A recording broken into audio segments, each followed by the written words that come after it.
সবাইকে জোহার। আমি বাপ্পা। সো আবারও একটি তোমাদের জন্য নিয়ে আসলাম নতুন ব্লগ। সো টাইটেল এবং থাম্বনেল দেখে তোমরা বুঝতেই পেরেছো। সো স্কিপ না করে পুরো ভিডিওটা দেখতে থাকো। বিহার গয়া যদি ঘুরতে আসো তো অবশ্যই বুদ্ধগয়া আসবে।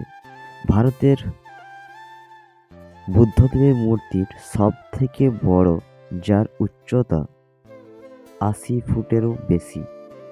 আর তোমাদেরকে এটাও জানিয়ে দিচ্ছি ১২,০০০ মিস্ত্রি এবং ৭ বছর লেগেছিল এই ভগবান বুদ্ধদেবের মূর্তি তৈরি করতে। ফুল ডিটেলস ডিসক্রিপশানে দিয়ে দেব। এবং এখানে হিন্দু ধর্মের অনেক মন্দির আছে, সেগুলোও দেখাবো নেক্সট ভিডিওতে।